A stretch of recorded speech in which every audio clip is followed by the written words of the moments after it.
Hi, I'm Tony Lair. In this how-to, I'll be showing you the basics of block dyeing using Eco Flo products.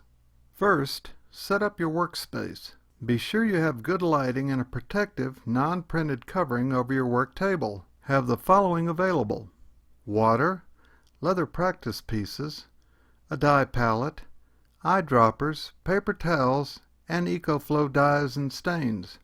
Select a hand-sized piece of clean wood, approximately 3/4 of an inch thick by 3½ inches wide by 4 inches long. Use a staple gun loaded with 3/8 to 1/2 inch long staples.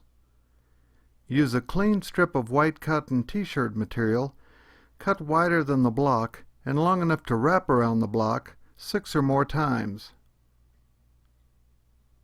Double up the fabric, then staple an end to one long edge of the block. Start wrapping the block while pulling tight with each turn. Pull the end of the cloth over an edge of the block and staple to secure. Tap the staples down with a hammer if necessary, then trim off any excess cloth with scissors. Fold the cloth over both ends of the block and staple to secure. Tap the staples down with a hammer if necessary, then trim off any excess cloth. I'm now going to demonstrate just a few of many block dyeing techniques. On this sample, I applied forest green leather dye to a block, then blotted off excess dye on a paper towel and applied it to a piece of geometric stamped natural leather. Notice how this technique pops out high points of the design.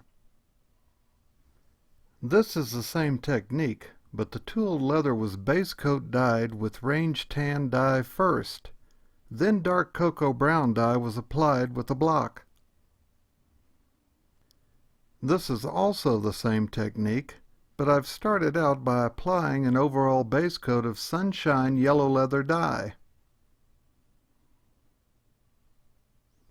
After the base coat dried, bison brown leather dye was applied to the block and rubbed over the backgrounded design to accent or bring out the texture.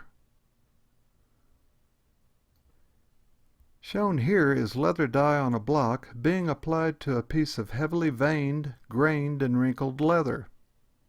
Use the block to bring out and emphasize the beauty of this type of leather. If the natural or added imperfections in the leather are not balanced or don't take the dye as you wished, use a small fine point brush to add in additional marks or de-emphasize others.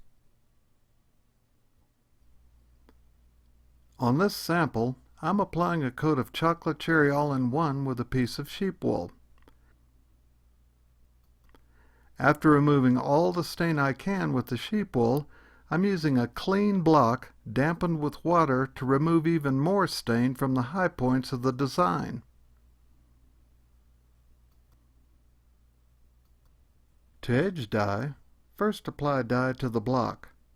Then holding the block at an angle, rub around the project's edge.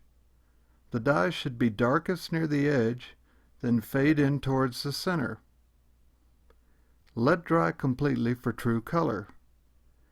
This technique will work on natural or dyed leather. Block dyeing is messy. Wear latex or vinyl gloves. Also, have separate zip-top plastic bags to store each color dye block. Eco Flo leather dyes, highlight color stains, gel antiques, and all-in-one stain and finish can be used for block dyeing. For more information about coloring using Eco Flo products, see our book, Coloring with Eco Flo, and our how-to videos.